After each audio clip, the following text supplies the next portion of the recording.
Alors nous, on est l'équipe Carrefour Market pour ce raid junior, voilà. Et en ce moment, on porte la casquette bleue. En gros, on est les leaders du classement général. Et c'est-à-dire qu'en gros, on a été la meilleure équipe sur les activités d'hier.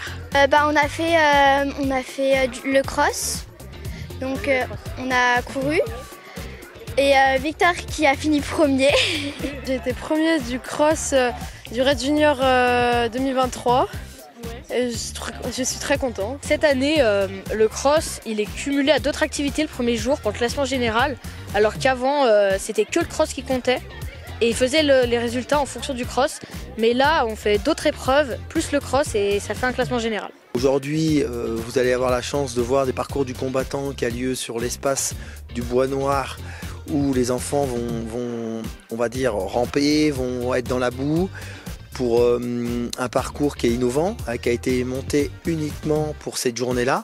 C'est nous, quand je dis nous, c'est l'ensemble de nos bénévoles qui l'ont créé. Alors là, vous êtes donc sur le sentier des Petits Castors à Ugine, où il y a le parcours un peu aventure, et c'est le plus folklorique, on va dire, parce qu'il y a de la boue, il y a tout un tas d'obstacles à franchir. Record 35,70 m. À l'atelier, donc il y a 2 fois 4 lancers par joueur, et on prend le plus long pour référence, et on totalise tous les points pour avoir le score total de l'équipe. Là, c'est l'équipe Carrefour Market. L'activité qu'on vient de faire, c'est du lancer de vortex. On a fait plusieurs records sur différentes épreuves. Donc on se dit c'est possible. Ouais, et garder la casquette bleue et gagner le trophée du raid junior. Allez, continue, en dessous du filet. L'objectif, bien sûr, c'est de gagner la casquette bleue.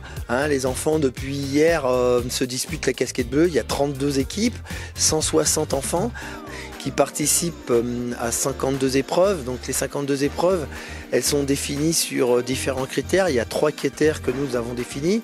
L'aspect, bien sûr, chrono, sur l'aspect physique, sur l'aspect culturel et sur l'aspect adresse.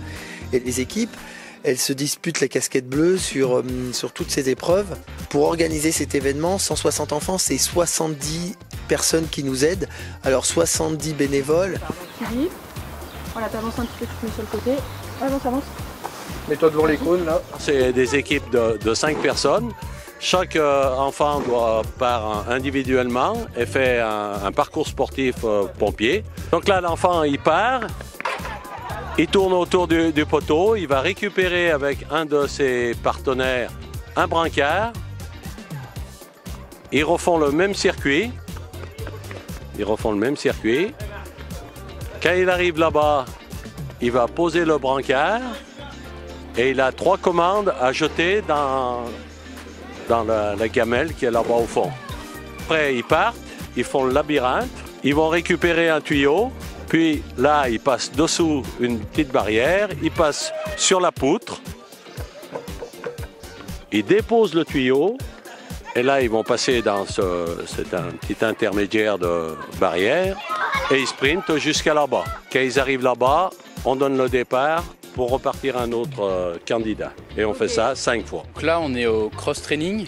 Donc ça consiste à 4 étapes. Donc la première étape, donc les ballons. Donc ils passent le ballon au-dessus de leur tête en espèce de chenille jusqu'à les cônes qui sont là. Après il y a l'étape des pneus, donc ils doivent faire une pile de pneus, puis le deuxième la ramener, etc. Donc faire un espèce de relais avec les pneus. Après les sacs, donc comme on peut voir ici, donc le sac est tiré, il pèse 5 kg. Tiré, il fait le tour jusqu'au plot et revient ici pour son coéquipier. Et après on verra donc les poids, donc même principe que les pneus, un relais. Donc on amène les poids dans un cerceau et son coéquipier doit les ramener jusqu'à ce que les 5 de l'équipe soient passés. Du coup, bonne chance à toutes les équipes, que le meilleur gagne.